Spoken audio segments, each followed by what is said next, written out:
sidelines for a long time. Now I'm finally getting in the game. It's about time. This is my time. This is my time.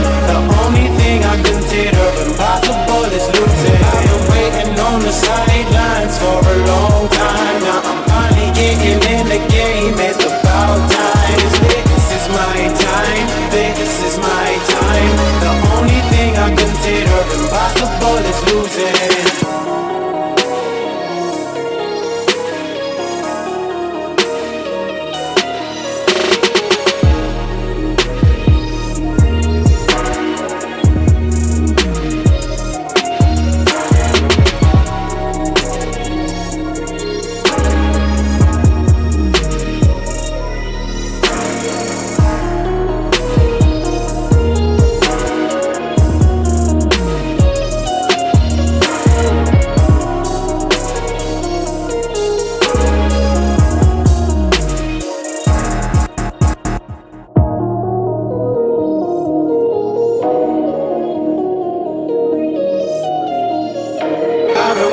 On the sidelines for a long time. Now I'm finally getting in the game. It's about time. This is my time. This is my time. The only thing I consider impossible is losing. I've been waiting on the sidelines for a long time. Now I'm finally getting in the game. It's about time. This is my time. This is my time. The only thing I consider impossible is losing.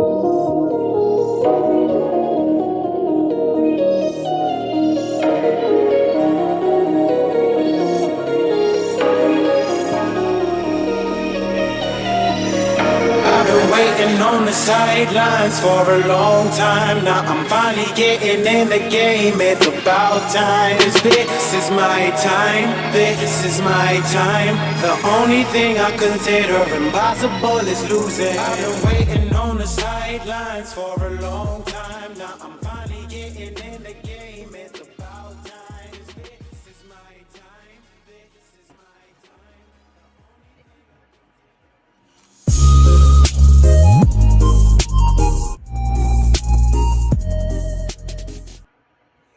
What's up, ladies and gentlemen? Welcome back to Phins Talk, home of the real Miami Dolphin fans. I'm on a green screen right now, so it don't look its cleanest, but I'm doing my very best. I could give y'all the pretty much normal view, but I don't know if that's going to get it done in the hotel. You know what? Yeah, man, we ain't got to fake the funk. We'll just give the normal view. That's good enough for me. We'll give a normal view.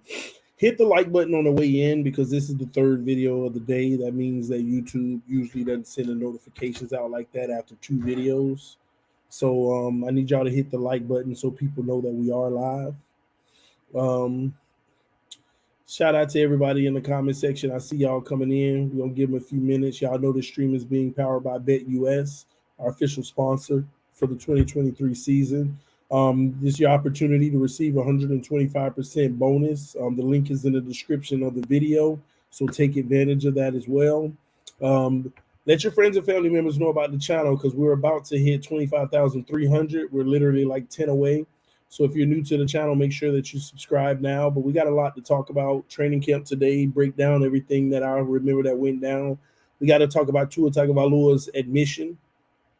And then talk about a few other things as well. All right. And then I'm going to take some questions and answer them. Somebody said, can anyone else not hear TD? Can you hear me? Yes or no in the comment section. I'm feeling better, y'all. Honestly, I got my cucumbers here. I had some fresh cucumbers. Ain't nothing like some refreshing cucumbers that like watery, like especially when they actually juicy watery. Mm.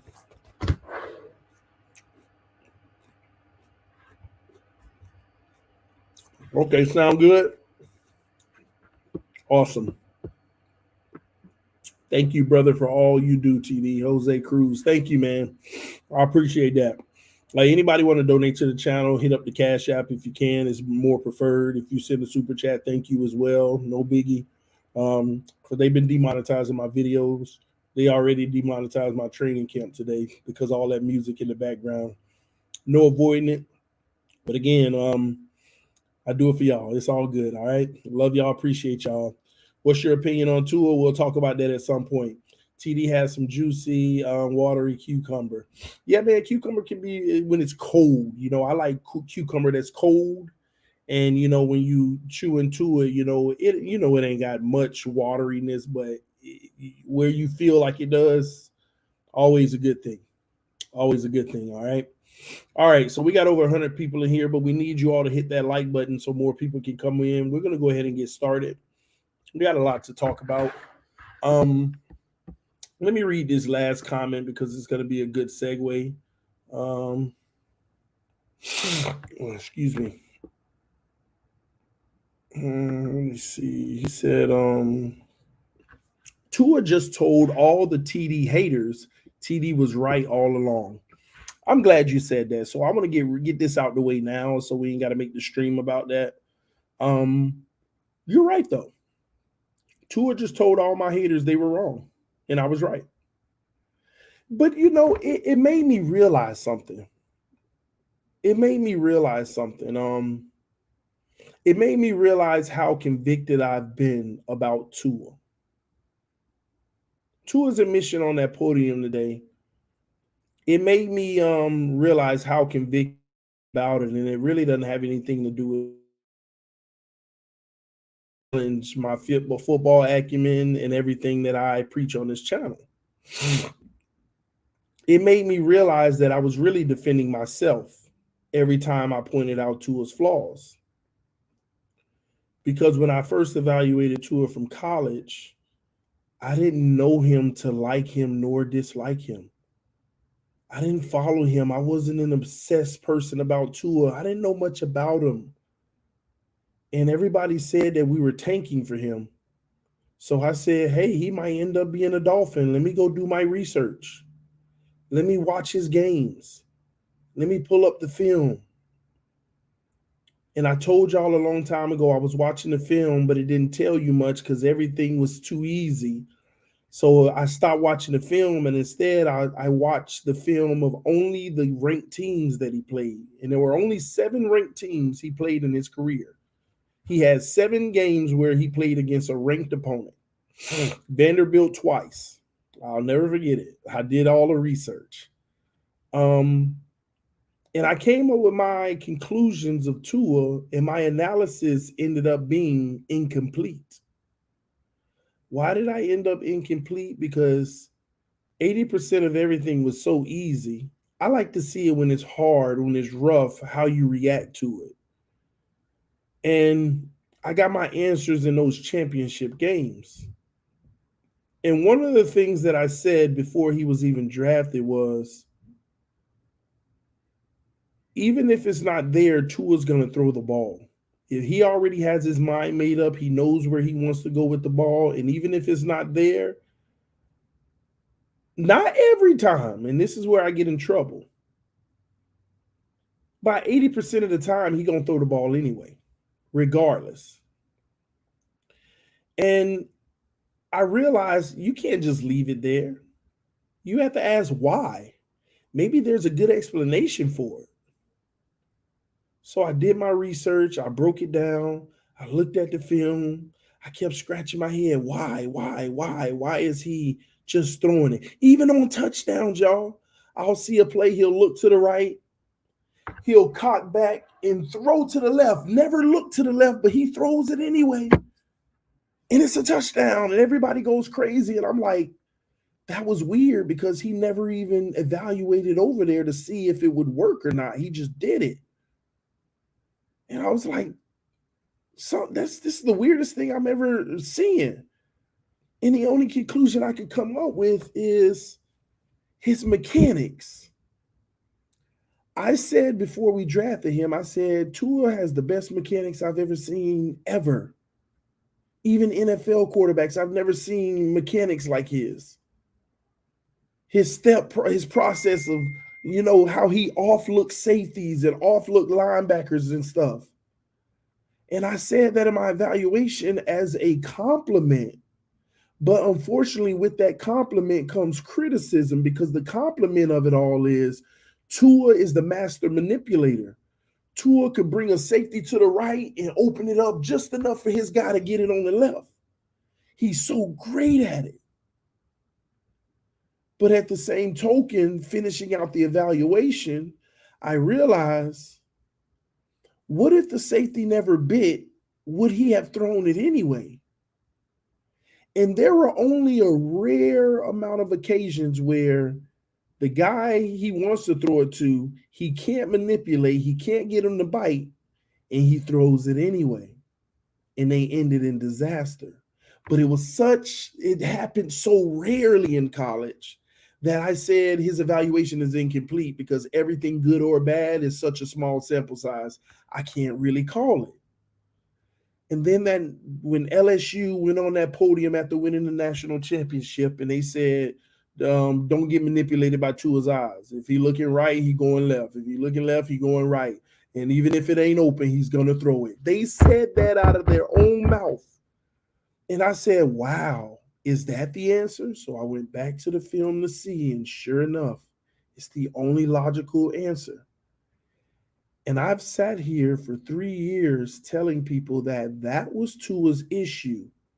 And it looks like a strength when it works, and we brush it off when it doesn't work, because it works more than it doesn't work. And we cheer and go crazy about it. And I've been sitting here for 3 years arguing with people, dead arguing, like people hating me, people really mad at me because of this take. And I've been convicted of saying, I've done the freaking research. I know this is exactly what's happening. And I agree, T-Rich, playing QB is hard. Everyone has flaws. Sometimes it works, sometimes it doesn't. I'm with you on that, brother. This ain't even about Tua no more. Everybody got their flaws. This is really about the people who literally call me and my family out of our name because of my honest, truthful evaluation. And I got the worst kickback, death threats and everything, but I'll keep it to football right now. People saying you don't know ball, you can't read film, your takes are trash, you're wrong, you're just hating, and all this and that. And the whole time I know what I'm talking about, but what am I supposed to do? Cave in and say, okay, I'm wrong about that, let's just move on? I couldn't, and nor should I have had to. I've been telling people, this is the number one flaw for Tua. And the problem with recognizing it's a flaw is the fact that if it works, nobody notices it. And I notice it when it works. I've seen him do it on touchdowns. I've had drag out fights with people about, trust me, this is what he's doing. It's not processing. It's not going through progressions. Look, he went through one progression, came back to the second and threw it. That's not a progression. He's actually trying to look the safety off and go back to the left. He actually rarely goes through progressions. And I've been fighting that for 3 years, and I've never had the concrete to say, see, McDaniel said it, or he said it. All I've had were a few players, like the Patriots cornerback, Tua gonna throw it anyway. We've had like 4 instances of other players saying that this happens, but everybody like, oh, they just hating. I've never had anybody confirm it until today, when the man said it out of his own mouth. He said it out of his own mouth.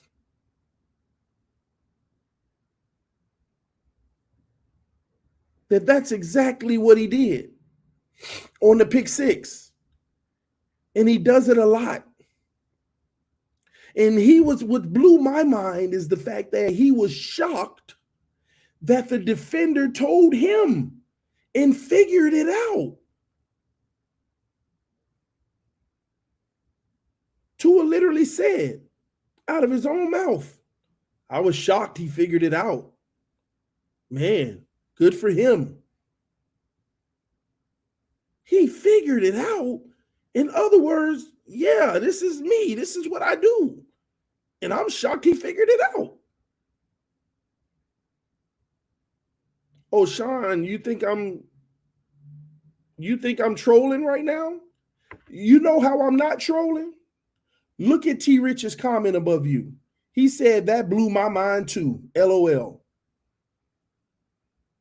If T. Rich said that, then you know he said it. I ain't trolling. These Tua and Daniel Iafusi, his article, the title of Daniel Iafusi's article.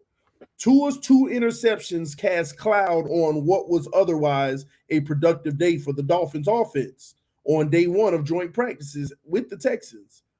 But it was his explanation of the plays that was even more noteworthy.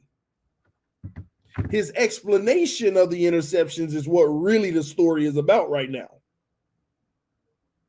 Everybody's getting this revelation today that I've been telling y'all for 3 years. And I'm not even trying to make this a told you so moment. See, I told y'all, I ain't trying to make it that. What I'm saying, I can't overlook everything I've been through over the last 3 years from this specific point. From this specific point of evaluating quarterbacks, I have been telling y'all. And Tua so casually, like nothing's wrong with it, admits it today.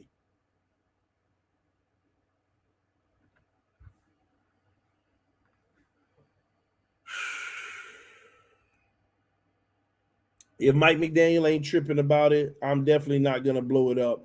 It ain't nothing to blow up. And Mike McDaniel ain't going to trip about it because Mike McDaniel already knows. You don't think Mike McDaniel know this? You don't think Mike already know this? Mike trying to hide these things as much as possible in the flow of the offense. Of course Mike knows about it. Of course he ain't tripping about it. Because when Mike came in the building, he already knew that. If I knew it, looking at film, Mike knew that. And what do you think Mike said? So I got to create an offense that can minimize that and hide it as much as possible and still allow him to be productive. And that's what Mike did. That's what Mike did. But the problem that I have right now is that even though Mike did it, now that people are more so figuring it out, he got to adjust. But this is the new conversation that many people ain't going to want to have. They're going to say, yeah, I believe he'll be able to adjust. No, adjustment means he actually has to do the work. What is the work? You actually got to read a defense. You actually got to go through progressions. You actually have to do those things now. I am telling y'all, 10 days in training camp, all these people, well, it's just practice, ain't nothing to worry about. I can see it in Fangio's system that Tua is going to have a hard time because it is being put in his face more now. Now that should make him better, but it doesn't make someone better if they don't drop the habit. You have to struggle. You're like, I'm going to be honest. You will know when Tua's working on it when they start calling him Josh Rosen. He's not processing fast enough. That just means he's working on it. All of these videos people sent me throughout the year, you trying to tell me he's not going through reads and progression, all these QB gurus, look at Tua. He's so amazing. He looks to the right at Tyreek. It's not there. And now he fires back to the left, knowing that it's quarters and this and that and this. Stop it. That ain't a lick of what he was doing. And at the end of the day now, here's the thing. I don't even have the answer to this. This is why I'm honestly not alarmed like people think. Now on Twitter, I'm going to make it the end of the world. But that's just trigger these fools. But anyway, but in real life, we gotta let time pass to see if this is something that they work through. I'll say this: the worst case scenario is for them to ignore today and just keep doing it. And let me tell you why. Because I think that we already been knew this. The problem is doing it still produces a lot of very big time and good plays because it's like a guessing game. You know, if the defense calls cover four, and they're giving cushion and everything, it's like with this play, I know I'm gonna take this quick slant. Hike, he looks to the right, comes back to the quick slant. That's why I told y'all, even that pick we chosen right today, there wasn't bad ball placement. He didn't do anything wrong other than process the defense. The ball was right where it needed to be, but the defender was as well. And this is the problem with this offense that a lot of people don't want to acknowledge. They just like all the good plays and like, yeah. If they would have called a play where they just played the goal line, you know how they, cover four, just play the sticks, but play the goal line. If they would have called a play where you just play the goal line and you stay in your zone, it would have been a completion and it would have went to like the 2-yard line. And in our head, oh, we're cooking. Tua cooking. 3 passes in a row. We had the 2-yard line. In my head, he did it again. He looked right and just fired blindly to the left. Oh, why are you complaining? It was complete. It was a first down, man. Nothing can make you happy, TD. No, I'm looking at the behaviors. Even if it's a successful play. Do y'all realize how many successful plays we had last year doing this? Do you know how many successful plays we had doing this? 80% of our plays, he does this. It's a success because I told y'all he got flawless mechanics. He do be pulling them safeties. And when he throw it, he ain't looking. He just hoping the receiver beat the corner. But go back to all Noah Igbenogany's interceptions in training camp. Go back to that's why I tell y'all, Tua don't usually make the boneheaded picks where it's like, oh, it was tipped off a lineman hand or it was bobbled and into the defender. He don't have the normal picks of everybody in the league. When he throw them, he made a rare pick where he overthrew into the person. But about 6 or 7 of his 8 picks, it was like you threw it right to him with no disregard. And it was like the defender was like, oh, okay. And it's all because he'll look one way and fire it the other way because that's where the guy's supposed to be. And this is what I was arguing about the spot throwing. It is spot throwing because that's why teams bump guys at the line of scrimmage now. Put your hands on Tyreek. The ball gonna come as long as you disrupt the timing. Incomplete. That's all the Chargers did. Because in the Chargers game, wasn't the ball still coming all day? Them guys wouldn't open. But wouldn't that ball coming regardless? It came every time. So at the end of the day, the only way to honestly, I don't even think this is just speculation for me and I could be wrong. I don't even think they're going to fix it. They're going to take their odds. Too many plays work like this and we'll just have to eat the ones that don't. This is why I talk about the turnover-worthy plays, all the interceptions that's dropped. Nobody talks about that, but he's one of the highest in the NFL. Go look at the PFF report. One of the highest in the NFL turnover-worthy plays, but they be dropping them. Oh, you can't count them if it didn't happen. You're right, but you can analyze the behaviors. So I don't even think they're going to stop because this is what he does. This is his bread and butter. He's been doing it for 3 years now, for 5 years now. This is what he does. And anytime they force you to actually have to process, it's a disaster. Why do you think he got that notion? Take away Tua's first read, put pressure on him, you win the game. Take away that first read, put pressure, you win the game. I don't know about last year. I know the year before he had one of the worst second read execution in the NFL. All of this is on your PFF report.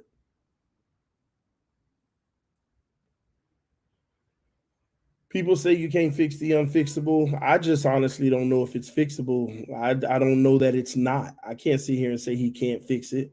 I just know nobody's really truly tried to fix it. And so this is why I told y'all the thing that I didn't like about Flores. He chose winning over development. That's why I told y'all with like Trevor Lawrence. Trevor Lawrence has been given the opportunity to fail in that system to make him better in the long run. Put him in a pro-style system. And I told y'all, if Tua's going to have success in this league, allow him to fail the first 2 seasons. Stop worrying about the wins. Put him in them tough situations and let him ball. But Flores chose wins over development. And then McDaniel did the same thing last year, whether y'all want to admit it or not. He chose wins over development too. He told y'all. He said, when I came in, we went over 800 plays, 700, whatever. And, basically we created a bucket of plays for Tua. This is his offense because he wanted to win. He keeping him in that box.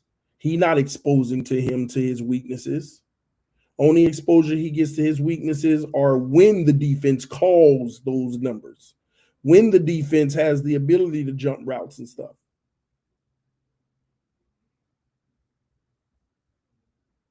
It's just my opinion. But what I will tell you, there's no longer my opinion. It's a fact. Stop saying that this man going through his progressions religiously. This is something he's been doing all the way back to college. And he actually said it worse than I said it. He called it a no-look pass. He said, I look right. And then, no look on the other side. I'm like, no look. Well, I guess that's what I've been explaining, but I ain't just say he throwing no-look passes. I just said I guess I am saying that. It's crazy, man. But we got 3 weeks. We got 3 weeks. Try to clean some stuff up. 4 weeks. 3 weeks, yeah. And that's just pretty interesting to me, man. But I can't believe 3 freaking years later, 4 years later, technically, 3.5 years later, this man says it's out of his own mouth. He even said it on the second play. That was his explanation of the first play. The second play, he said, yeah, on that second pick, I was trying to move somebody, but the receiver it just didn't work. Once again, using those eyes to try to manipulate and move people, and it didn't work, but he threw it in. Like this one, he identified he couldn't move the person, and he still threw it. That's what blows me. On this one, he actually said it. Let me pull it up, man. No, I'll do it on my phone because I ain't on the best internet in this hotel. I'll do it on my phone. Let me pull up what he said. Because I'm shocked some people still ain't hear it. You can't separate business and technology. So y'all hear this commercial the just Keller fine? MBA from DeVry helps prepare future leaders to thrive in a digitally driven workforce. Preparing to lead tomorrow starts today. The Keller MBA, powered by DeVry. Build a website in 2 minutes. Oh, crap. Good to see him. It was really good to see a lot of the other Bama guys. There's a lot of things that we got going on this year that Mike's wanted. It's what I've done best. Here they go. They asked him about the pick. On the first interception, I think it's what I've done best is looking guys off. And this man just said, I think it's what I've done best. And I've been telling y'all this is only superpower. His manipulating the secondary. He literally just said out of his own mouth, I think it's what I've done best. Look, safety's off. And I've been saying that. On the first interception, I think it's what I've done best is looking guys off and no looking throws into holes like that. And no looking throws into holes like that. What hole? The hole that you expect to be there, but don't know if it is, depending on the defense. It's what I've done best. Look guys off and no look to holes. Let me say that again. It's what I believe I've done best. Look guys off and no look to holes. On the first interception, I think it's what I've done best is looking guys off and no looking throws into holes like that. I talked to Christian Harris, buddy, Alabama, and told me that, dude, you did that so much to us last year that, like, I was like, okay, just trust my drop in this area. And he's like, I'm not falling for it. And that's basically what happened. So it's a good play for him. And that too, the mind game of that is like, wow, I never thought that you'd figure that out, that piece of the game out. So that kudos to him. And then on that last one, that, man, I wish I could have had that one back, but you could have. That one I was trying to maneuver someone, and it didn't work out with one of the receivers, and that was the only place to ditch the ball. I probably should have just sailed it to the ground, but it's a good play. It's a good play.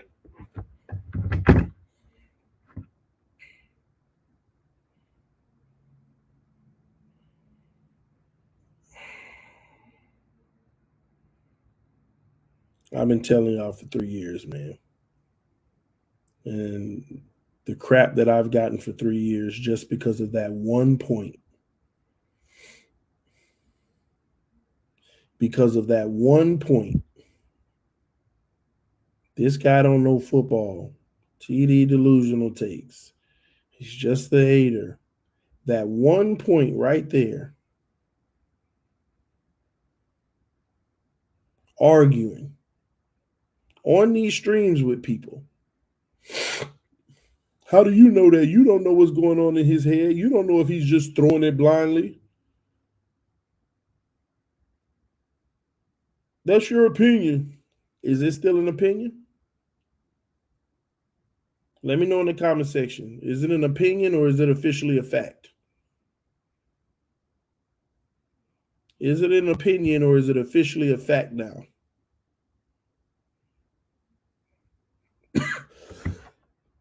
I got to be honest. It's crazy. Tua honestly admits everything that I be saying. He has said himself everything that I've said. It may come in 3 months at a time, but everything that I say that people push back on, one day he admits it. He says it. It ain't even him admitting it because he's just telling the truth. It's the one thing that man has always been. Is honest. He has always been honest.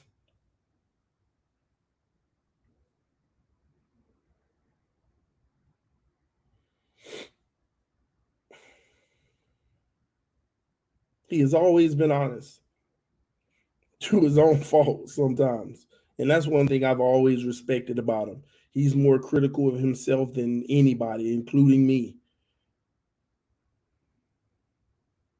TD, I'm convinced Tua listens to TD Phins Talk. No, I don't think he ever listened to TD Phins Talk. I think he's just honest. And TD Phins Talk is on point with exactly who he is, what he is, and just hope that what I believe he's going to end up is wrong. That's the only hope. I could come out here and tell you everything I believe about Tua. There's only one thing that I hope I'm wrong about. That he's not a franchise quarterback, and I hope I'm wrong. I hope that somehow he turns the corner and he becomes just enough to say, yeah, he's our guy.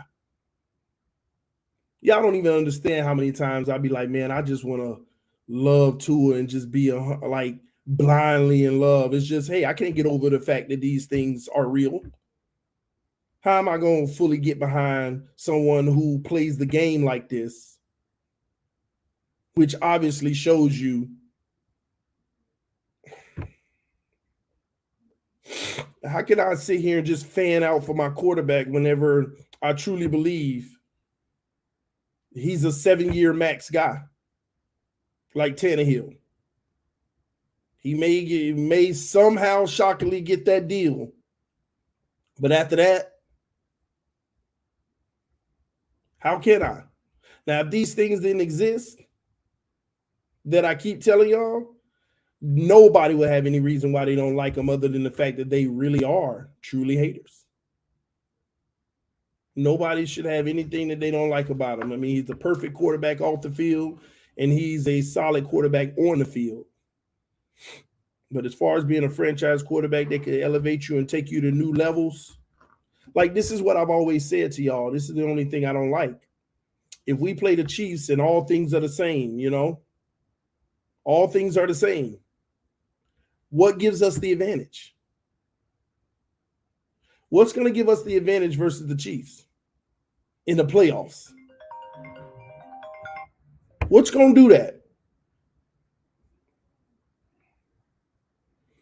That's what I ask people. What's going to give us the advantage?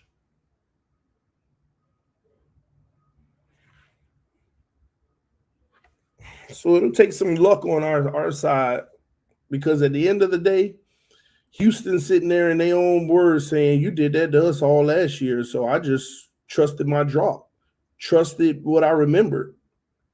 You don't think the rest of the league ain't do that? You don't think San Francisco didn't go in with that mindset? You ain't have to do it to us. We see you doing it to everybody else. You don't think the Chargers said, we see you doing this to everybody else?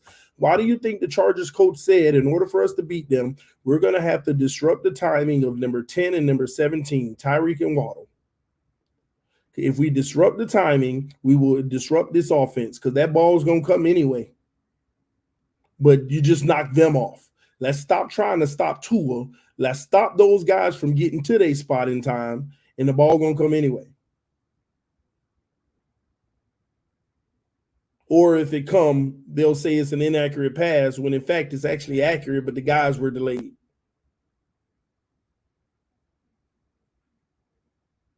Green Bay in that fourth quarter, you think it was just a coincidence? They switched everything up in that fourth quarter. They jumped in every lane that you thought would have been open pre-snap. Pre-snap, you got a coverage. As soon as they snapped the ball, they gave you one thing and they veered into another and went in every lane that you thought would be open.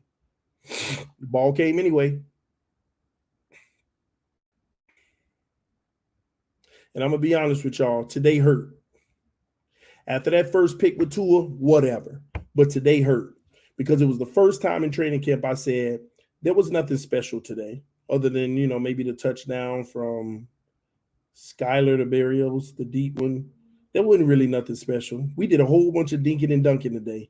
A few crossers over the middle that were nice by all quarterbacks, including Tua. And today was the first day where I could say Tua wasn't misfiring.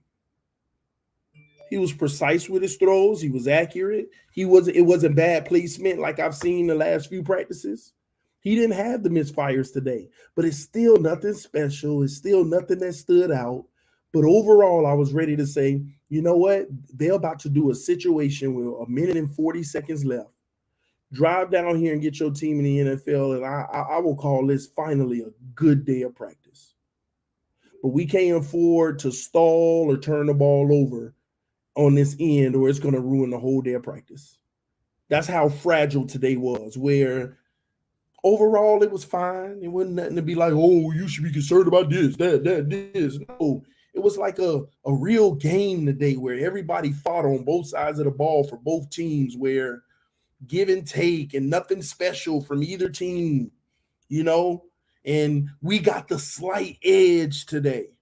Now, mind you, it's just the Texans, but still, I was finally ready to say, you know what, good day today. You know what, it wasn't great, but good. We can build on that. Let's just finish out strong. In that first play, I don't know what the Texans was doing, but a tight end ain't had nobody within 10 yards of him in any direction. Tua saw it, found him over the middle, 30 yards off rip. We already at like the 45. Next play, I don't know who it was. I think it was Tyreek. It was like the same thing. Tyreek in the same area coming across wide open. They were calling some zone or something. And he hit Tyreek, crossed the middle. Tyreek got to the 20. I'm like, man, now the situation is they got 9, we got 7. It's a minute left. Mike McDaniel, you could run the ball. You still got your timeout. You ain't use it. Run the ball a little bit. You know what I'm saying?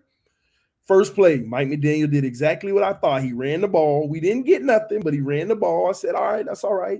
So the clock ticking, we down to like 40-something. And I'm like, run the ball again. Because at the end of the day, field goal wins the game right here. In typical Mike McDaniel fashion, just like all of last year, he going to throw the ball. And I felt it in my gut. I even said it on my live stream. All Tua got to do is not turn the ball over here. And I said that only because I felt like, man, he about to blow it. I just feel it. I feel it. I really did. So I said on the stream, all he got to do is not turn the ball over right here. Sure enough, Tua looks right. Hey, looks right. Comes back, didn't even look, just threw the ball. The safety was moving before Tua even looked that way. Safety, that's why he right. The safety did tell him that. And I saw it. I'm sitting there looking at it through my phone, and the safety caught my eye over the phone. I looked at the safety over my phone. I'm filming the play. And hike the ball. I see the safety come in my eye. I'm like, he's doing something bold. It just looked bold. And I followed him, and oh my gosh, he read it the whole way. He had to read his eyes. He just knew. He gonna come back the other way, not even look, and let that ball go, and the safety knew it. And the safety dropped it and pick six. Pick six. I ain't talking about, he followed Tua's eyes. Man, he just knew. And when Tua said that he said, you did it to us all last year, I trusted it, that shows you, same old guy. And now teams are seeing that. And I ain't gonna lie, I was teed off because Christian Wilkins started practice setting the tone. Even though he didn't practice, he had his pads on. Christian Wilkins, right when they started practice, the O-line versus D-line got the first bit of action. Everybody else was still in their individuals, O-line and D-line. They must have been talking. They must have been like, let's get it. They went over there early. And what did Christian Wilkins do? He was the first one over there, all in their face. Christian Wilkins was in their face, barking. He was in their face, barking. Chiming in the old lineman like, man, whatever. Christian Wilkins was even though he didn't practice, but he was setting the tone for his guys. And when we watched the one-on-ones, we won a few here and there, but they O-line honestly held up their own. I ain't gonna lie. Overall, we got a win here and there. Like, we probably saw 30 reps. We probably got like 6 wins. They O-line was holding up, to be honest. But Christian Wilkins was straight up barking in their face, telling them what it was, just like talking trash. Bless me. And right there on that pick, I say he done ruined practice for me. He done ruined practice. I was ready to say we did good. He done ruined practice for me. We could have left out with a field goal. I would have said we did good. And don't get me wrong, saying we did good would have been like, I'm giving us a bone because it wasn't nothing special once again. But at the same token, it was better than what I have been seeing. Because Tua wasn't off target today. We did a lot of dinking and dunking, but he was hitting them. Pressure got in his face a lot. He got rid of the ball. He also learned from not doing intentional grounding. He had one weird one where he threw it right back in the pocket to the ground just to make sure it was by a running back so he could avoid the sack. I was like, what was that? But then I was like, ooh, that was actually smart. That was a good brainy play right there. You would have thought it was the weirdest thing ever how he did it. The defender was coming, and he threw it past the defender back to the pocket. And you're like, what are you doing? Then you thought, you'd be like, okay, no intentional grounding. He wanted to make sure it was by a running back. It was on a naked boot, and the linebacker didn't bite. Linebacker went straight to him. But he threw that pick six, and I ain't gonna lie, he ruined my day. He ruined my day because everybody in the crowd saw it coming. I was leaving the stadium, and y'all saw the people next to me. I mean, you saw it clear as day. You could tell he was finna pick it off. I mean, you could see him coming before he even threw it. Even the fans walking past me was saying it. Did you see that pick? He saw it before he even looked that way. People were saying that. I put a random on my stream. Tell them what you just said.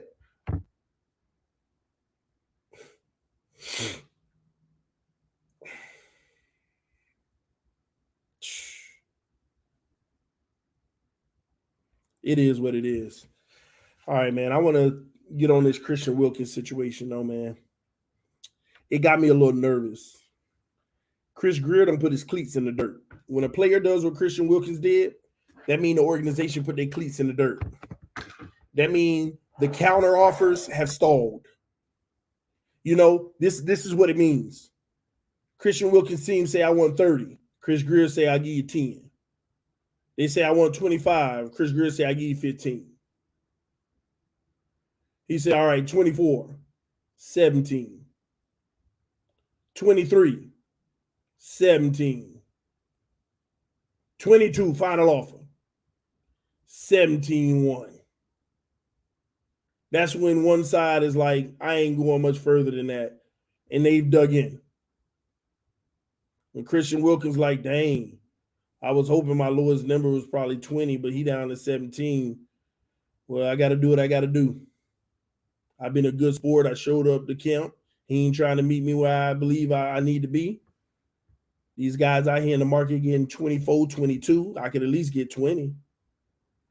I'm going to get my money. I'm going to sit in. So now Chris Greer's in the front office like, if he's sitting in because he's running a hard line on what he wants, it's simple, y'all. You either going to give him that or you put him on a trade block. That's what has to happen. It's what has to happen. That's what has to happen. Somebody said Wilkins is going next year. You done lied. He ain't going next year. He either going this offseason or he getting his money. I mean, do you see how counterproductive it is to franchise tag him next offseason? Because that's your only option. You got to franchise tag him. Because in the open market, he probably definitely going to get what he want. TD check super chats. I got a super chat? Let me see. You know, I ain't see nobody show love. Oh, Made Pay said, TD, what is Tua's quote? Everyone is asking. Quote? Did he have a quote? What do you mean by quote? Or what exactly did he say? I just played it. I played it live. TD, you are not delusional unless you trolling at the round table. It always has been fact, and you should be emotionally driven behind this. You right. I know, bro. 3 years now, and I've been arguing with the world about it. How do you just let something go when you know you're right? And the sad part about it is, the more people say you're wrong and the more that you keep showing them you're right, it makes you look even more of a hater of the person or like you piling on. That's what's been happening. The more you prove your point, it makes you look like a hater because you're always doing it.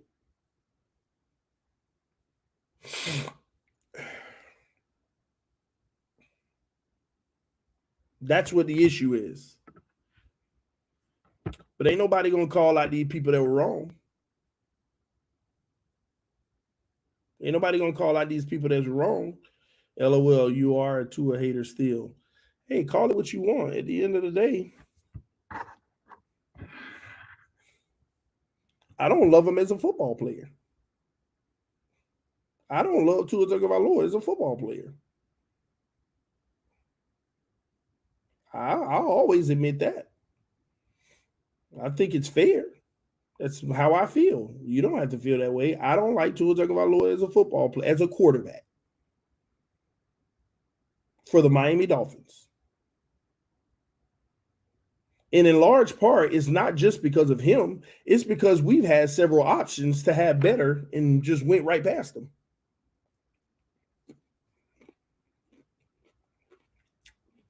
Eat a cucumber on that one. Pause. That's the big issue. It's not just him. It's the fact that we've had 3-4 better options and passed. Guys that ain't never had this issue. And they don't play the game like this because they don't have to.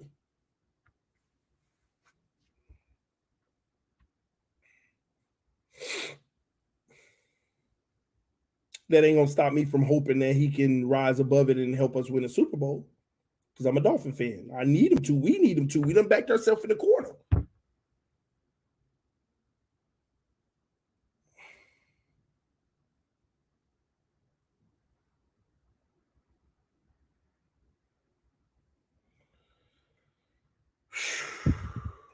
Time always tells, though. And I hope he ends up being an NFL great for the Miami Dolphins and win a Super Bowl with us. Because that's the one thing that I'll be proud to be wrong about. But at this point, everything else has been proven to be a fact. Everything I've said to this point is proven to be a fact, other than the fact of, can he be a franchise quarterback, and will he be our franchise quarterback and win a Super Bowl?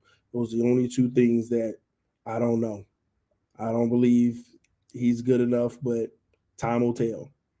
But all that other arguing stuff, I'm not arguing anymore. It is what it is. It's no longer opinion. It is officially fact.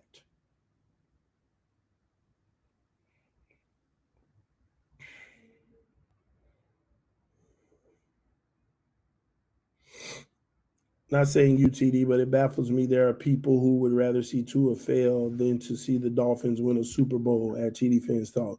Yeah, I noticed those people. There's a lot of them too. I ain't gonna lie. But I will defend those people. They still wrong. They still wrong regardless. But in defense of them, see, here's what happens. When you beat somebody up so much for a simple point that they're right on, without consequence, they want to see your whole world come crashing down. That's what's happening in this community. They want to see your whole world come crashing down. That's what's happening. When someone says Tua doesn't process well, that's an honest, fair assessment, whether they're wrong or not. But when you attack them and you come at them and you degrade them and do everything you can to really affect them, it ain't that they want to see Tua fail. They just want to see your world crash because of what you did to them. That's what's happening in this community. They got to be able to get past that. But again, people out here operating on emotions on both sides. I can care less. I just keep speaking the truth. And then moments like this, I could be on here yelling and hoopah, I told you, and all animated. Ain't that big of a deal. 3 years I've been arguing about this, and it turns out I was right. It is what it is. It is what it is. But some people ain't going to stop at it is what it is. They want to see your whole world crash because you called them wrong and they were actually right. Which, honestly, those people started it. You attack people for their opinion, and then their opinion ended up being right, and all you do is double and triple down. All you do is double and triple down and throw hateful, spewful things. They don't know what they're talking about. I even got people out here already. He's just talking about that one time on that one play. The man literally said out of his own mouth, this is actually my greatest strength. Does that sound like this one play in this only one situation? People will go to the depths of doubling, tripling, quadrupling, sextupling down just to be right. And unfortunately, what a lot of people don't know about me is that this alone has been my main argument. This alone. Yeah, I say his ball placement ain't as good as people think and all that, but my main argument has only been this for 3 years. He's not processing. He's not reading the defense. He's literally looking guys off, and it looks like progressions. Look to the left to look you off. Come back right. No, progressions have stops. They look something before you get all the way to the other side. I don't know a progression that goes far right to far left. I don't know a single progression pattern that goes far right to far left. That's the most inefficient progressions.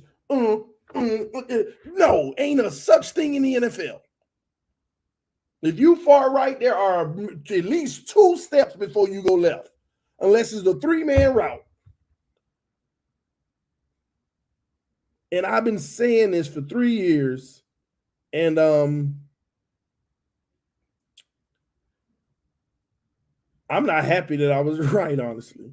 I mean, I knew I was right, but him saying it almost felt like a blow to me, honestly. I'll be honest with y'all. Because I always knew if I was right, we might be screwed. It honestly felt like a blow when he said, I ain't gonna lie, I had to hear it 3 times before I recognized. I heard it. I went back because it didn't process. I was like, what did he say? Because I ain't feeling well either. I'm under the weather, by the way. Hopefully I'm getting better. Well, not getting better, but I'm holding it off, I think. Like, I know when I'm getting sick and I get sick. I knew I was getting sick, but I think I'm holding it off because all this vitamin C and stuff, I'm pumping myself with medication. I'm doing good. Just got sniffles right now, but I'm not weak or anything like that. So anyway, but when I heard him say it the second time, that's when I heard it. I said, no, I ain't finna make a big deal because maybe I missed some specific words. When I heard it that third time, I broke down every word and kept pausing to make sure I heard what I thought I heard.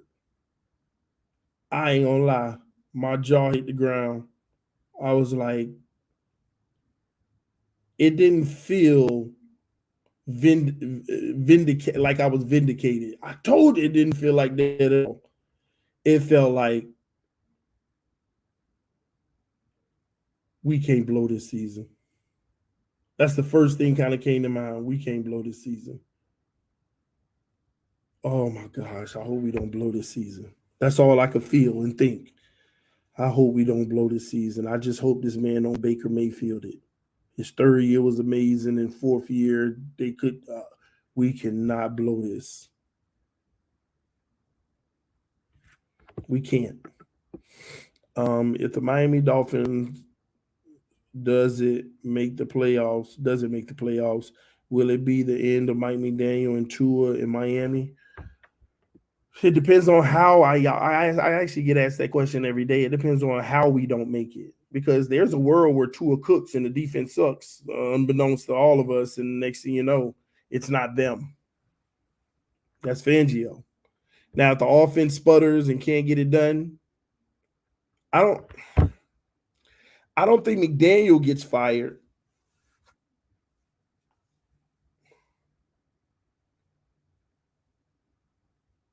And I think Tua stays.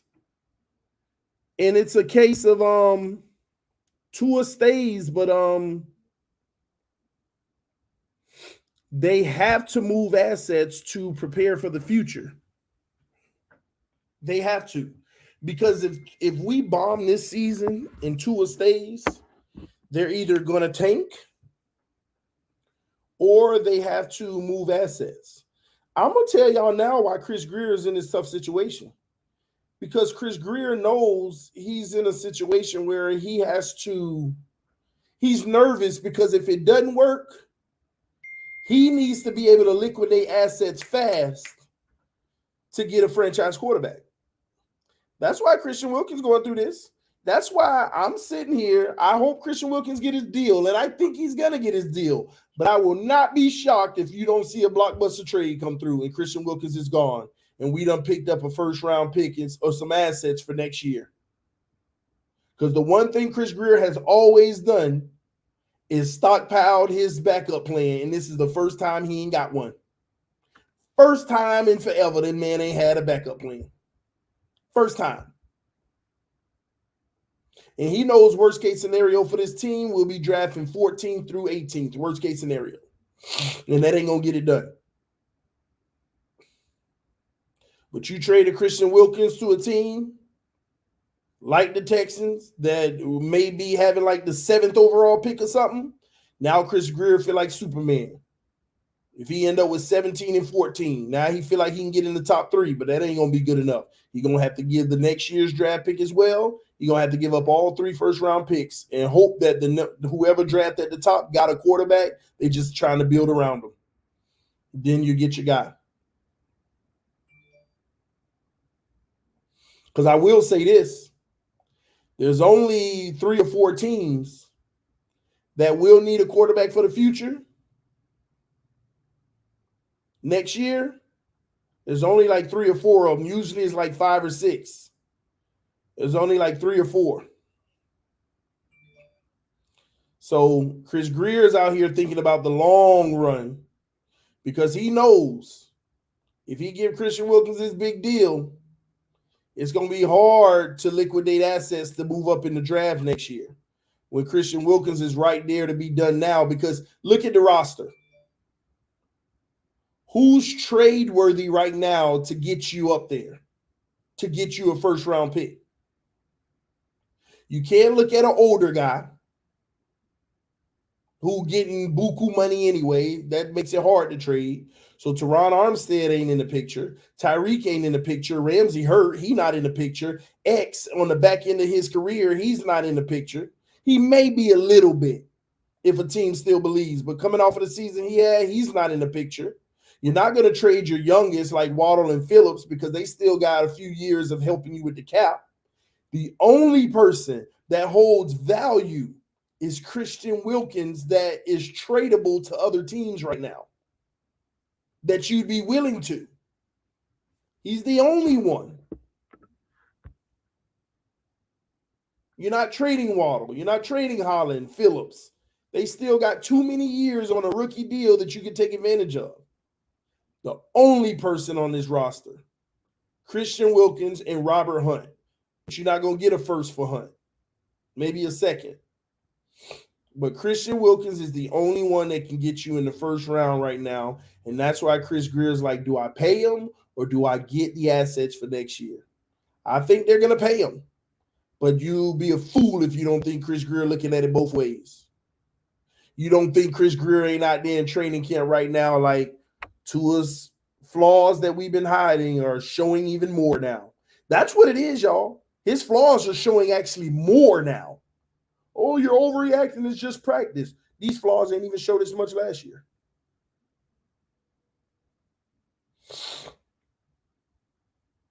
And I got to be honest with y'all. If they did trade Christian Wilkins, you ain't going to hear no complaints from me. Because you got to have your security. Let me put it like this. Imagine signing Christian Wilkins on a $22 million deal. And Tua absolutely changes everybody's mind this year, and he ain't the guy. It was that bad. And you win 9 games and miss the playoffs, primarily led by the defense, just hypothetically. And you're drafting 18th, 17th, right? What are you going to do? You'd be looking at a team that's in no man's land. What would you do? What would you do? That's the question. That's the real question. Because you can't trade nobody now. They ain't got the value anymore. You gave Wilkins his money. What are you going to do? Nobody has an answer for that. Nobody even wants to think about that. Reset it all, fire everyone. All that bonus money Chris Greer done signed. Stephen Ross done signed out for Tyreek and all of them, and you want to just reset it all? Knowing that you're going to have to do a year of poaching the roster, actually 2 years of poaching it the way the contract's set up. A year after this year of poaching the roster. Then you got to start rebuilding all over, and you don't even have as many assets because all these guys aren't worth the same. Nobody's going to trade you multiple first-round picks for Tyreek Hill in $30 million a year.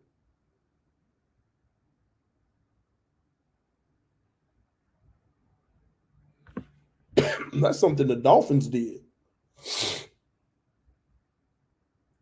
KC just proved that you ain't got to pay him that much. Kansas City literally just proved that. Unless you got a Tua.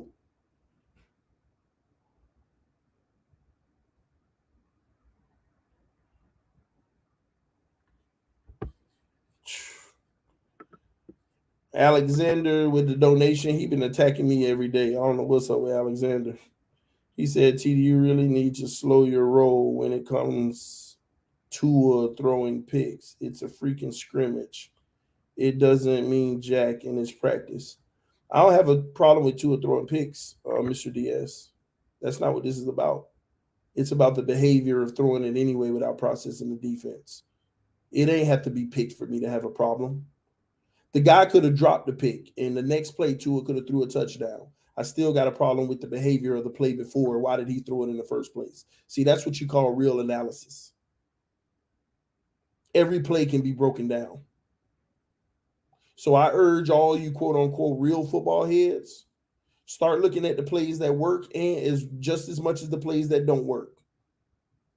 And you'll know that you're being real fair and critical in your analysis when people start saying nothing can make you happy. I mean, it was a touchdown. Why are you complaining? When people start saying stuff like that to you, then you know that you're breaking down every play for real. Any good coach will tell you there's coaching that can be done on good plays and bad plays. And you try to identify behaviors, trends, and you want to coach to those. So there's no need to slow my roll. I don't care about the pick six. I care about the behavior that leads to it. He could have thrown no picks today. You see, and that's the funny thing, y'all. The defender could have dropped both picks on both plays today, and the whole narrative would be different. Do y'all realize that? The first pick, Tua almost picked off, and it would have been a pick six, but the defender dropped it. Next play, that happened at the end of practice. Tua almost picked off for the pick six, but the defender dropped it. And we can go in and score right after that. Today would have been a good day, nothing to worry about. Tua would have never got on the podium saying what the guy said. None of that would have happened. And we would have been happy joy. But a real person who analyzes what's going on, even in a moment like that, they're going to be able to tell the people who listen to them what happened and their concerns. So all these practices y'all be saying are great, and I'm like, what are y'all talking about? I guess this is where I will be cocky. Start listening to people that know what they're talking about, like me over here at TD Phins Talk, home of the real Miami Dolphin fans. Just a moment of cockiness. Now I'll go right back in my little hole. All right? So, Alex, I'm just keeping it real, bro. Keeping it 100. Telling y'all what's going on. That's all. That's all, bro. But yeah, tomorrow we get a bounce back day. Tomorrow, Tua doesn't turn the ball over at all.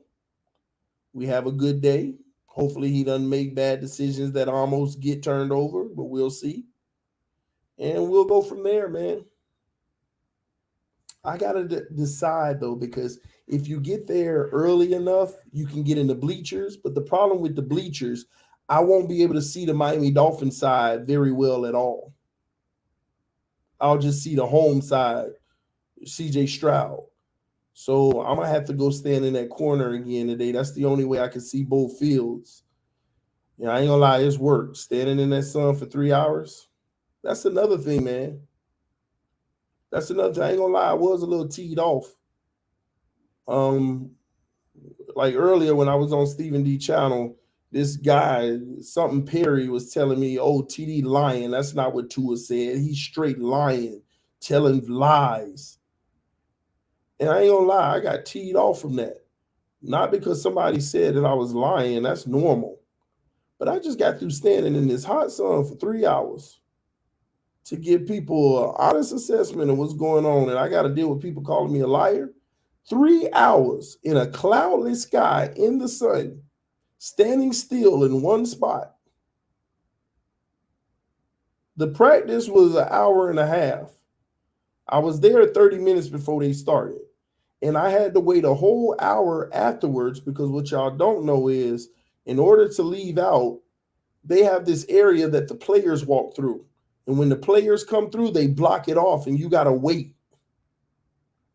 And when I ended that stream, I was literally standing there waiting for an hour for everybody to clear the field before they opened it.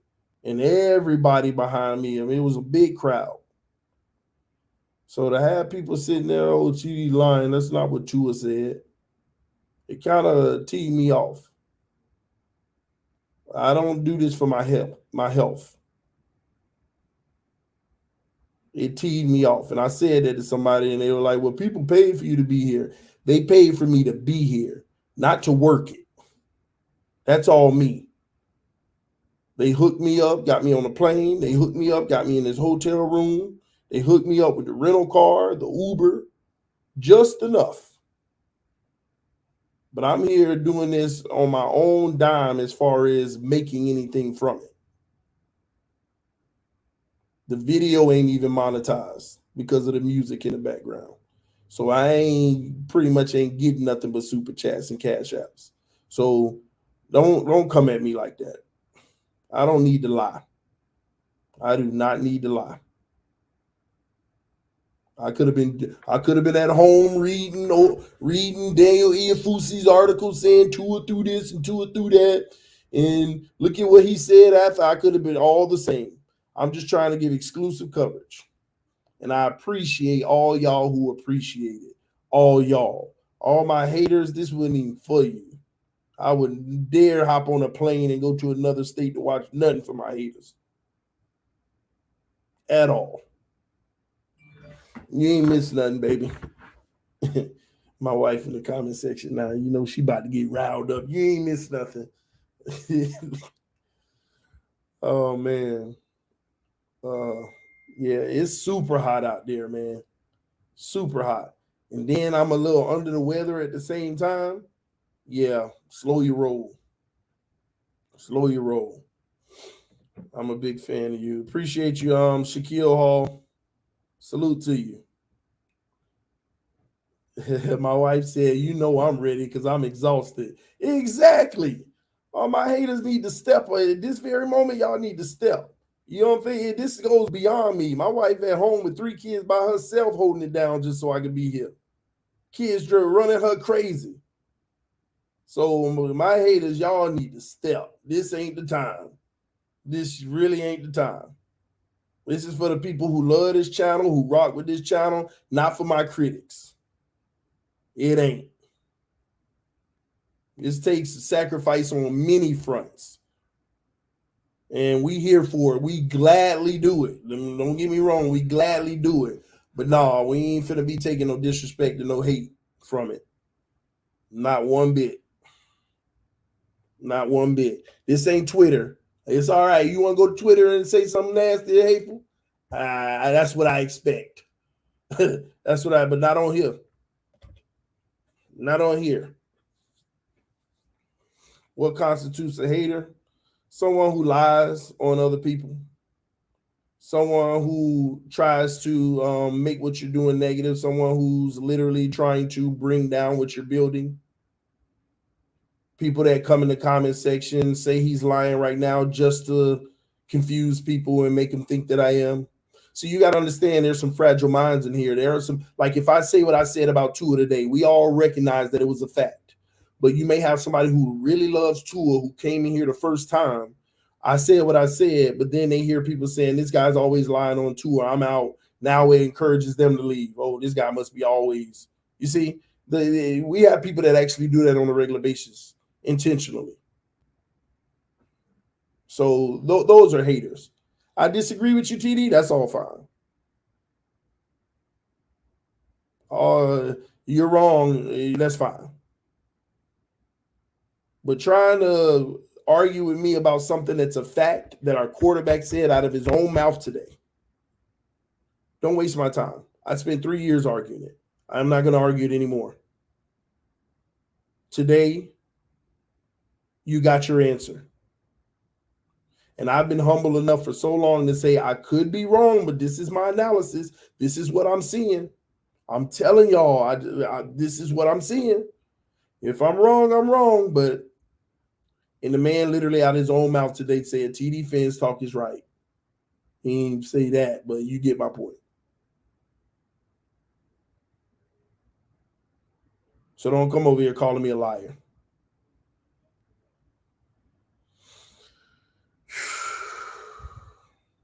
I honestly just hate the Tua talk. You could talk about more. What would you like to talk about? Stay zooted. What would you like to talk about?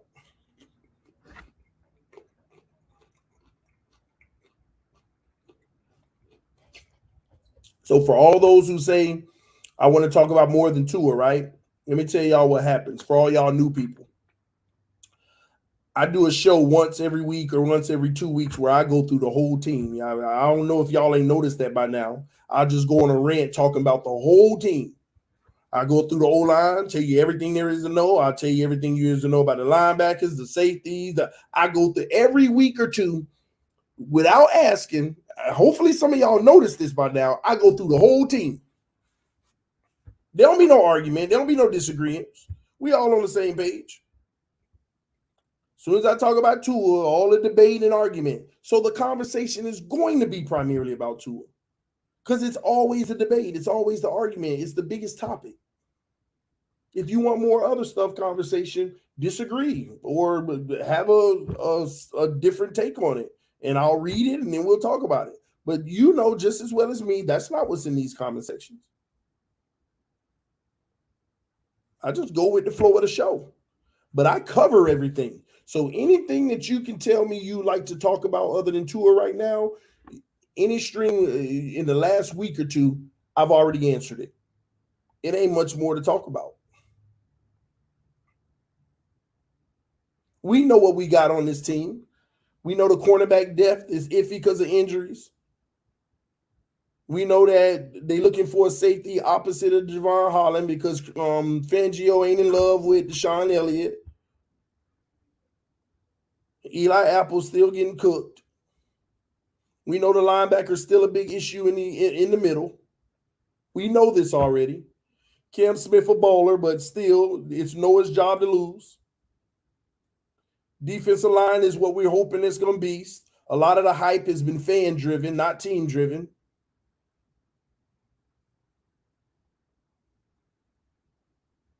Christian Wilkins' holdout is bigger than people think because the truth of the matter is it's just coming out today, but this might have started 3-4 practices ago. When I told y'all I ain't been hearing nothing from Wilkins, and then somebody said, well, he didn't practice. This ain't new. It's just now McDaniel acknowledging that it's been because of the contract. But the reality is nobody thought in their head last week when he really wasn't practicing that it could be an issue. He was missing sessions voluntarily. Just standing on the side voluntarily. What more do you want to talk about with the O-line? We all on the same page with that. Every position. And I've given you my take. You can name whoever you want, Isaiah Wynn or anybody at left guard to replace Eichenberg, but they all on the same level. You can listen to these people, nah, he better than him. Yeah, you've seen them on the second team. On the first team, they all look the same. Some plays they win, more they lose. Austin Jackson looking a little better, but still ain't where you want him to be. But hey, you'll go to war with that. It's good enough. Beggars can't be choosers. We done talked about it. Armstead gonna give you 12 games. We done talked about it. Connor, no comment. I'm crossing my fingers, hoping he don't have a hold in. I gotta go look at the film because I don't even remember seeing him. Robert Hunt, the only thing that you just proud of on that O-line, we drafted him, homebred. And that guy need more love. Robert Hunt needs more love. We need to be raving about Robert Hunt like we rave about other people. You talk about the one player we drafted that's been consistent, you ain't got to complain about. Everybody make a mistake here and there, but Robert Hunt needs more love. Knowing where he was drafted and what he's worked out to be, thank you, sir. Thank you. Tyreek Waddle, we already know everything we need to know. Please don't get hurt, but Waddle on the sideline now. They hoping he'll be back for the regular season. They don't really know. They just keeping it in-house. Bruised up in the midsection, hoping he'll be fine. We'll see.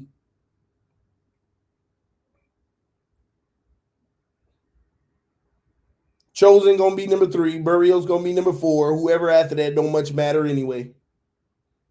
Unless real injuries persist.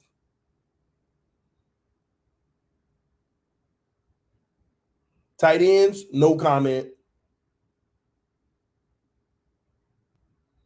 They're going to do exactly what they did last year. Catch 3 balls a game and little slip screens out of the no comment. Running backs, we don't know what they're doing in that room. Excuse me. This job is being reserved for Mostert, but where he at? I felt like I ain't seen Jeff Wilson in 3 years, and I finally saw him on the field today. He probably been out there, but he ain't did nothing to make me recognize him. Finally saw him today. Achane fast, but can he block? Out there looking like he the one that's coming on more than anybody. The team trusting him more than anybody. Real talk. Ever since Mostert went out.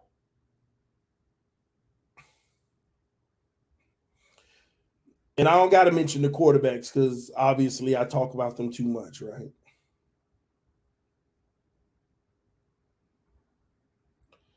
Bradley Chubb looked like the same Bradley Chubb he was with us last year. Unproductive. Sorry. Beat me up for it.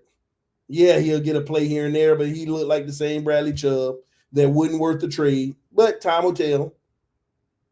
Jalen Phillips is going to elevate his game this year into a all-pro status. My opinion. Don't make it a fact. But I think he's going to take a next step and become one of the best pass rushers in the league. Then you're going to have to think about paying him too. Zyler's been very quiet lately with Christian Wilkins off the field. Underrated observation. Underrated observation. Raekwon Davis still missing in action. Ogba missing in action. I don't even remember Ogba on this team. That's how you can look at it. So there you have it. The entire team. All you need to know. The entire team of guys that matter. Don't tell me about no undrafted free agent that ain't going to make this team anyway. I don't invest my time until you make the roster. I learned that 3 years ago. Out here doing research and talking about guys that don't even make the roster, and I realize how time-consuming it is. Cost benefit ain't even close.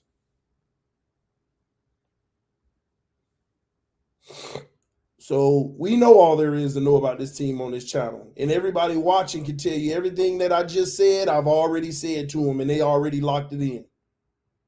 But when we talk about Tua, there's always some type of debate. There's always some type of breakdown of what's going on. Because most people know in order for us to do what we want to do and win a Super Bowl, it's all going to come down to how well or how bad he plays. That's why he's always been the topic of discussion.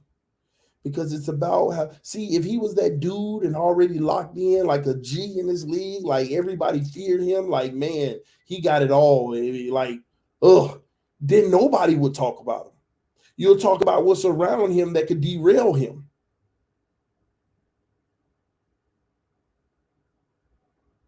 People don't talk about Patrick Mahomes. They just know he is who he is.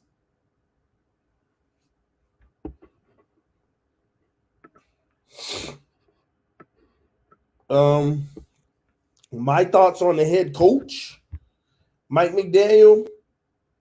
I've stayed away from having thoughts on him because every thought I have of him can only be proven or disproven in the regular season. No matter what you want to say about Mike McDaniel, you can only prove or disprove it in the regular season. It's that simple. Otherwise, it's speculation, jumping to conclusions, and all of that stuff that don't matter. Can he get Tua to go out there and overcome the areas where that he's weak in? If he does, McGenius is McGenius. Can he get this offense back to being disciplined instead of leading the league in penalties? See, he got work to do. There's some stats that only show up on the coach's stat sheet, like penalties and all of that. And he failing in those areas. Dead last in the league, not disciplined, because everybody's okay with average. And you know what's funny? McDaniel said it himself the other day. See, I left practice last week and I said, this team's been average. Oh, you a hater. Everybody been saying they've been good. They just maybe just not that day. McDaniel said out his own mouth. If you like average, then if I like average, then I'm ecstatic. I'm happy because they've been average at best. McDaniel said it. This ain't TD trying to degrade the team he loves. This is what they doing. Y'all don't understand. They are out there playing with no spark, no electricity. When somebody catches it over the middle, it's like, yeah. And you know what? I know why. Well, it's speculation, but I think I know why. Something's bothering our team right now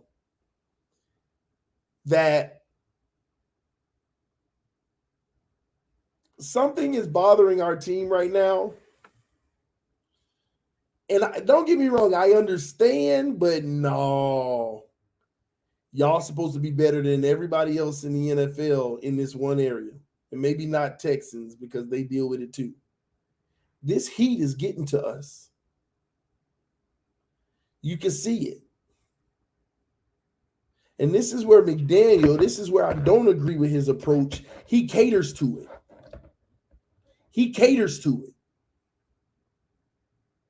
I understand it's hot and you want to take him inside. This man done had half practices outside and took him inside for the rest. I understand it's hot. That ain't going to change the weather when the regular season starts. When you go to some of these fields that don't have a canopy, I can see it. They're not exerting any extra energy on getting fired up. They're preserving all of their energy for trying to play on the field, but they're still coming up a little short there. And I'm going to tell y'all, that's a McDaniel thing. Because I know some coaches that would keep them out there even longer and harder until they can be excited about it. What happened to I wish it was hotter?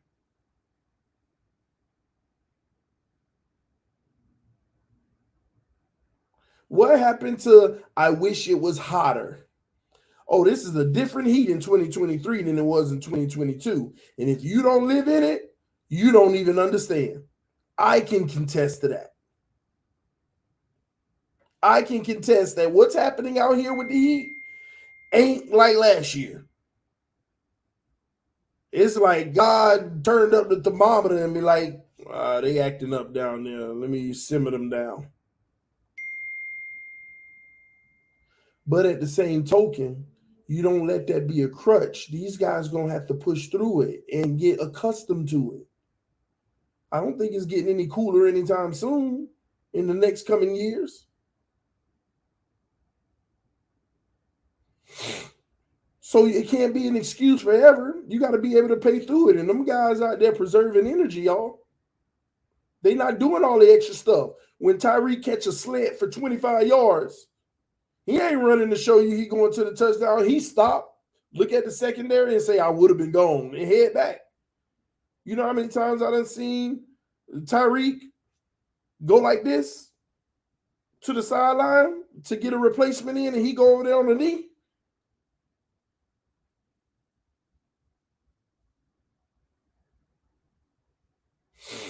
This heat getting to this team.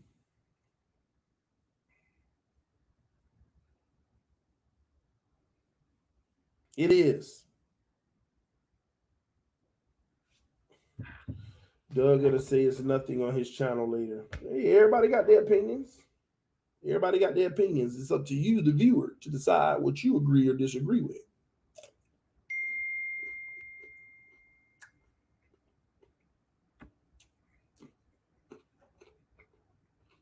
But yeah, these cucumbers hitting the spot, baby. It's true the heat is crazy hot this year. Yeah. I'm actually worried about hurricane season. Anybody who's from Florida and know anything about hurricanes, the warmer the water, the worse the storm. That's how it goes. The warmer the water, the more storms and the worse they are. The warmer the water, the more speed they pick up. You know, that warm water is what helps create. And I'm worried about hurricane season this year. Living in Florida, I'm like, it'll be shocking if it's a light hurricane season given the weather change and the water warming. It'll be shocking. It's almost like if you're a Floridian, you know you got a brace this year. Every little depression that goes out there, it could turn into a hurricane. But we'll see the meat of it in October, September, October. We'll see. QB play and practice, okay, good adjustments. How is the run game and the blocking? Oh, thank you for bringing that up because I wanted to talk about that earlier.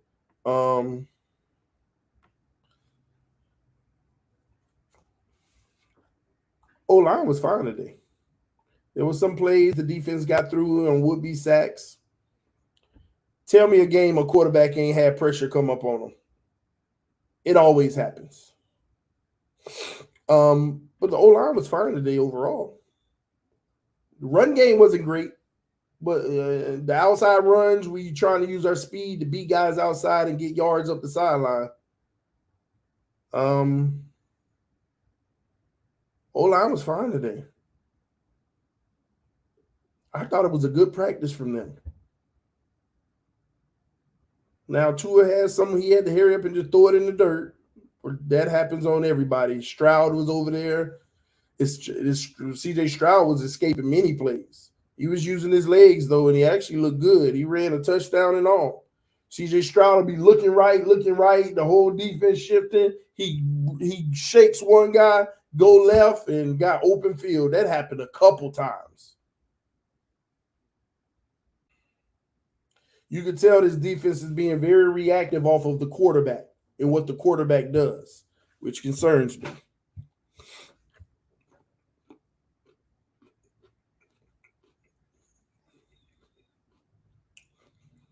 The run game was non-existent because no real breaks, you know.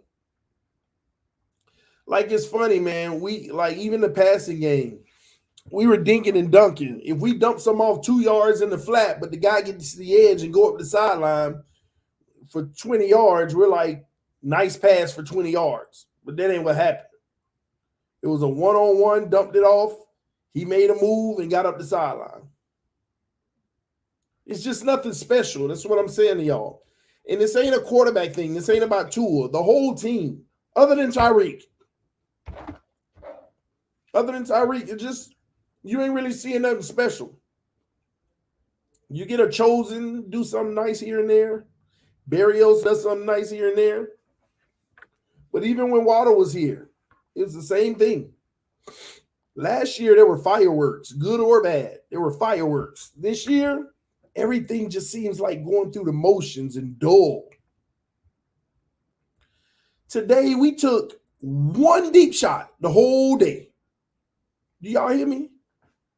One deep shot the whole day, and I think it was a Skylar Thompson touchdown to Braxton Berrios. When I say deep shot, I'm talking about the bomb, throwing a bomb. One time all day. One deep shot. And you saw plays where they were trying to I don't want to speak on it, whether it was the quarterback or not, because I didn't have a vantage point like I do at the Dolphins Stadium at the 50. I didn't have a very good vantage point to tell you if others were open and stuff. So, yeah.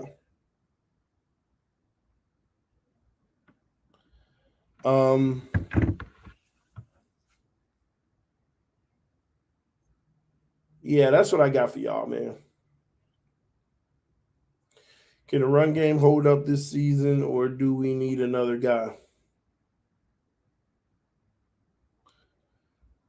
we got 4 guys. I mean, our running backs, they don't have like this wide difference of talent to me.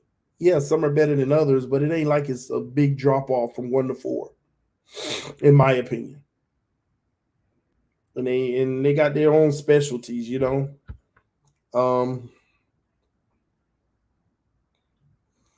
So at the end of the day, if you got, as long as you got one of them, we're fine. TD, from what you have seen at camp and one preseason game from Achane, what are your thoughts? Could he be the real deal in your opinion?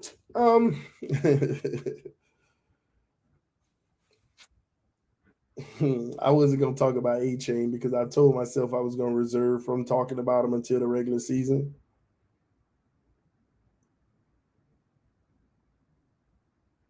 And after I say this, you'll know why I said I'm going to reserve talking about him. He has speed, but his overall game is hype right now. It's hype right now. Remember the first days of practice where we weren't there and just the beat writers, they were like Achane, player of the day, showing his ability. He showed his ability a little bit for the first 2 practices we were there. Since then, and then, what has he been? Who has he been?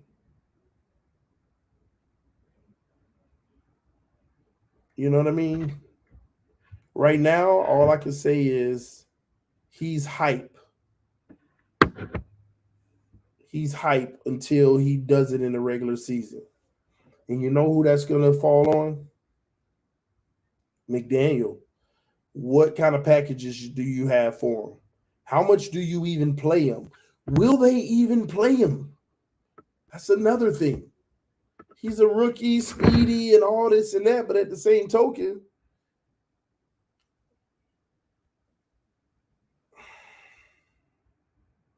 I'm just saying, let's just wait to the regular season to see his value. And let's turn that hype into a reality. But right now, the truth of the matter is it's hype. Just like most rookies are hype.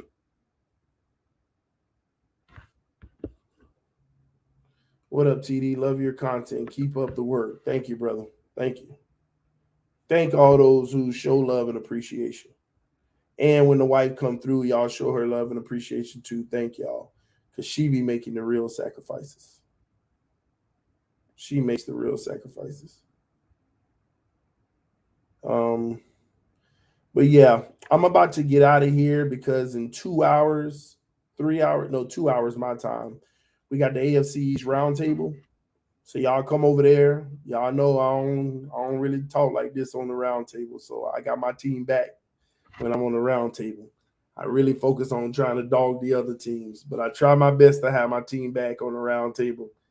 Even if I don't deep down feel that way, I can't have other people down in us and me at the same time. So tonight, the AFC's roundtable, y'all come through. Let me tell y'all why. The Jets fans thinking they creeping. We still run the roundtable, but the Jets fans coming up there on our tail. We poll it every week, and we run the show. But them Jets fans have been in there like last week was close. It was like 35, 32%.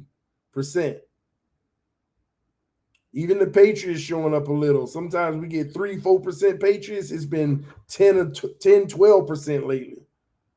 So y'all come through, show some love on the roundtable tonight, and let's get out of there with a victory. TD, what are you positive about for this team? What are the pros outside of wide receiver?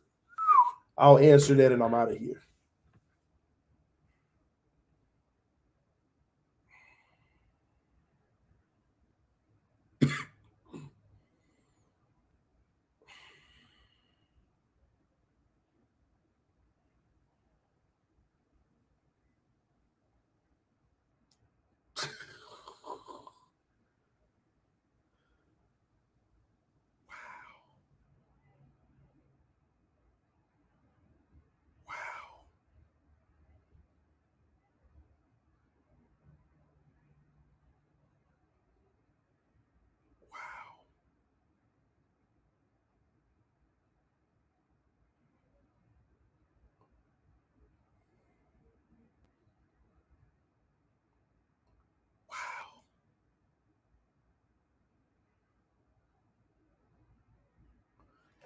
Dang.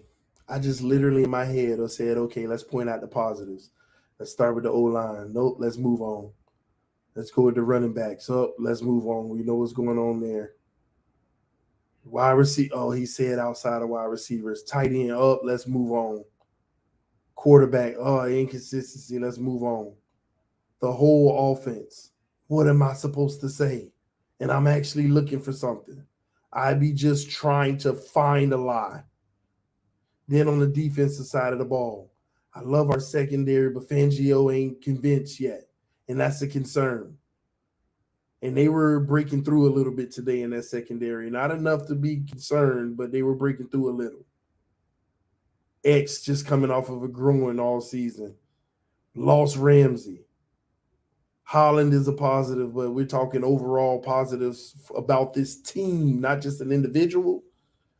Linebackers, we know what our issues are. We still struggle in the middle. Defensive line, I could say that, but our middle is holding out, and Zeeler ain't playing the same without Christian. Chubb has been a no-show. Ogba doesn't exist. Jalen Phillips, but again, we're not talking about an individual, positive about the team, so units. I'm not in a good place right there. Corners, even Jason Sanders been tripping lately. Now, everything I just said, and I love this team. Any lies told? And people be like, you don't never say nothing positive. Gosh, what you want me to do?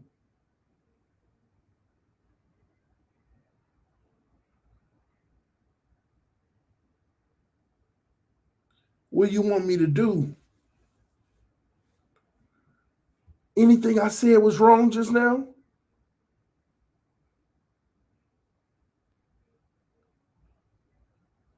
I mean, I don't know where you want me to draw the lie from.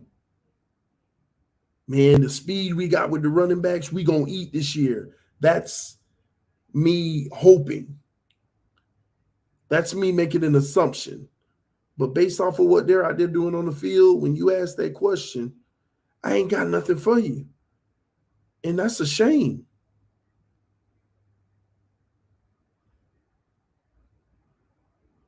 That's a shame.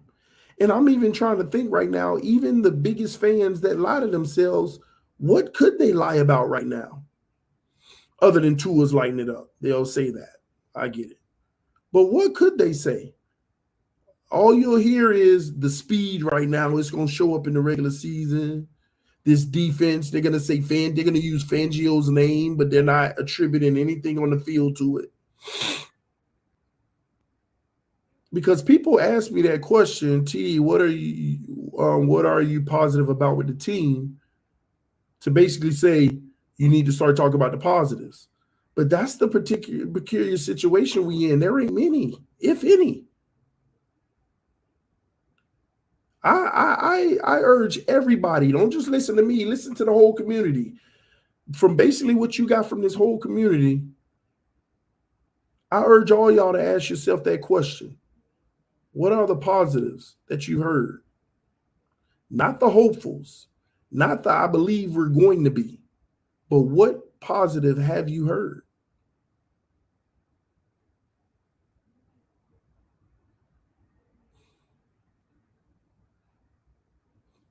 What a question. What a question. I didn't see that one coming.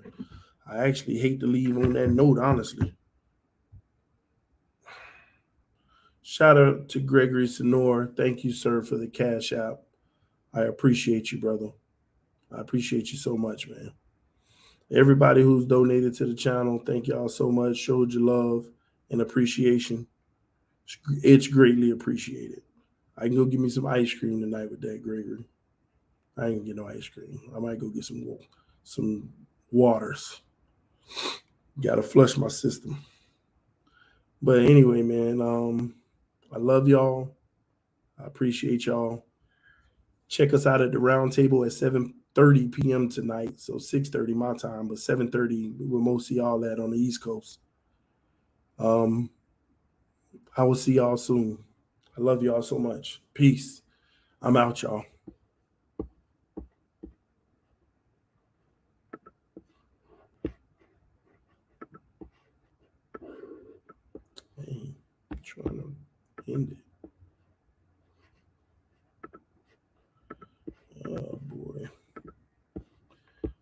Y'all give me a moment. This thing frozen.